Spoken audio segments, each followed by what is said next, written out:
Deuxième partie de ces drills sur les fractions et les nombres relatifs. Premièrement, l'exercice 3, donc, un exercice sur les nombres relatifs. Alors, selon la priorité d'opération, je dois commencer par la parenthèse. Donc, le résultat de ma parenthèse, 12 moins 32, ça fait moins 20.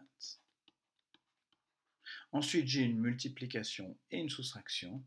Je commence donc par la multiplication, 4 fois moins 20, moins 80, moins 28. Et finalement, moins 80, moins 28, moins 108.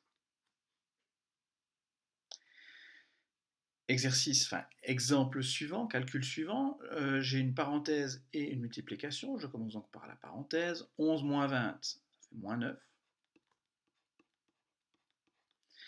Et la multiplication, moins par moins, plus, et puis 9 fois 4, 36. Calcul suivant, de nouveau une division, une parenthèse. Je dois donc commencer par la parenthèse selon la priorité des opérations. Donc j'écris moins 210 divisé par, et puis moins 35 plus 37, ça fait 2.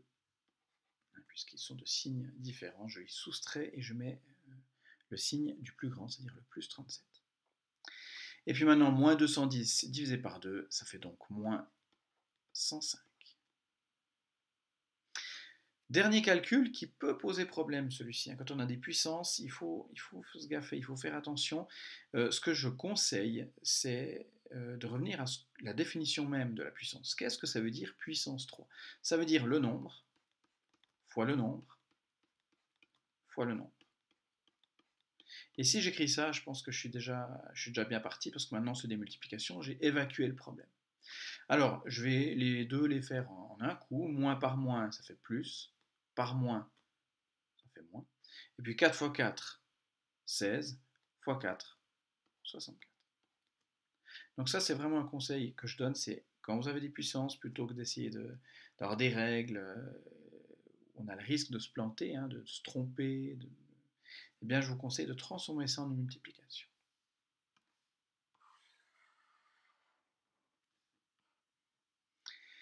Exercice suivant, on passe aux fractions. Alors, le 1, c'est 1 sur 1, mais dans tous les cas, j'ai une multiplication qui est donc prioritaire sur l'addition. Donc je vais commencer par faire une multiplication, mais je vois que c'est des grands nombres. Je vais essayer de simplifier ça un petit peu, hein. Ça risque de me rendre service. Alors je vois que dans cette diagonale, je peux simplifier par 5. Donc ça donne 5 et 4. Et puis je peux encore simplifier. Alors je pourrais simplifier en diagonale, je peux aussi simplifier verticalement, hein. Ça on peut toujours le faire. Je rappelle qu'en diagonale c'est que pour les multiplications, mais que verticalement on peut toujours simplifier.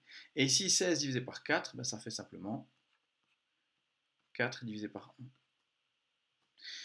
Et maintenant je fais ma multiplication. Alors 4 fois 5, 20. Et puis 1 fois 6, 6. J'aurais pu encore simplifier, hein, remarquez, le 4 et le 6, j'aurais encore pu le simplifier. Alors bon, je pense que ça vous arrive aussi, hein, on oublie de simplifier entièrement, c'est pas grave, je pourrais continuer à aller jusqu'à la fin comme ça. Je vais peut-être simplifier maintenant. 20 sur 6, c'est 10 sur 3, si je simplifie par 2. Voilà, dans tous les cas, le dénominateur commun, maintenant je peux prendre 3. Donc là j'ai multiplié par 3, donc en haut je multiplie par 3, ça fait 3. Là j'ai rien fait, donc en haut je fais rien, ça fait 10. Et ça me donne au final 13 sur 3. Je vous rappelle, si on ne simplifie pas complètement, alors ici j'ai oublié, j'ai pas simplifié complètement la première étape, hein, je l'ai fait à la deuxième étape. On pourrait même tout faire sans rien simplifier, mais à la fin on aurait beaucoup de travail de simplification. Calcul suivant, une division et une parenthèse. Donc je commence par la parenthèse. J'écris 3 quarts divisé par parenthèse. Alors 4, comme toujours, c'est 4 sur 1. Et puis maintenant je cherche le dénominateur commun. Le dénominateur commun c'est 3. Là, j'ai multiplié par 3, donc quand je multiplie par 3, ça fait 12. Là, j'ai rien fait, donc quand je fais rien, ça fait 10. Et donc, le contenu de ma parenthèse, c'est simplement 2 tiers. Maintenant, j'ai une division, hein, on divise par 2 tiers. Alors, je rappelle que diviser par une fraction, c'est multiplier par son inverse, donc multiplier par 3 demi. J'ai transformé le divisé par 2 tiers, j'ai remplacé ça par multiplié par 3 demi. Puis maintenant j'y vais, alors j'ai pas de simplification possible, 3 fois 3, 9, 4 fois 2, 8. Exemple suivant, une soustraction et une parenthèse. Donc je commence par la parenthèse. Voilà, il y a quelque chose ici que je vois tout de suite, que je vais directement faire. Je remarque que 3 neuvièmes, je peux simplifier par 1 tiers. Alors comme toujours, si je ne simplifie pas maintenant, c'est pas grave, mais ce qui est fait n'est plus à faire. Et puis j'ai l'impression que ça me rendra service. Pour ce qui est de la parenthèse, je dois chercher le dénominateur commun. Alors ici, le dénominateur commun, le plus petit, c'est 10. Alors, la deuxième fraction, j'ai rien fait. Et la première, je l'ai amplifiée par 2, donc ça donne 12 dixièmes. Je peux maintenant calculer l'intérieur de ma parenthèse. 12 dixièmes plus 1 dixième, ça fait 13 dixièmes. Et puis maintenant, il me reste la soustraction à faire. À nouveau, dénominateur commun, c'est 30. Alors là, j'ai multiplié par 10 en bas, donc je multiplie par 10 en haut, ça fait 10. Là, j'ai multiplié par 3 en bas, donc je multiplie par 3 en haut, ça fait 39.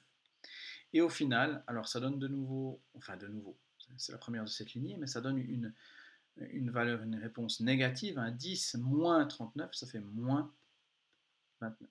Et je rappelle que le moins, on peut le mettre en haut, au milieu, en bas, ça n'a pas d'incidence. Dernier calcul, alors, deux petites choses. 2, je vais le transformer en 2 sur 1. Et puis, divisé par 5 sixièmes, je vais donc écrire ça comme multiplié par 6 cinquièmes. Remarquez qu'on aurait aussi pu dire, ah ben je fais, selon la priorité des opérations, je fais de gauche à droite, comme c'est une multiplication et une division. Donc je fais déjà ce calcul, puis seulement après, je m'occupe de la division de 5 sixièmes. Ici, je propose de tout faire d'un coup, ce qui va me permettre de simplifier peut-être.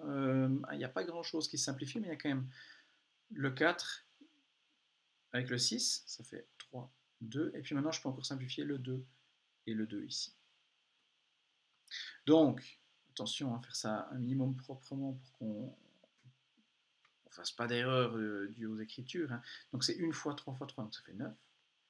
Et puis en bas, 1 fois 1 fois 5, ça fait 5. Et on arrive donc à 9 cinquièmes.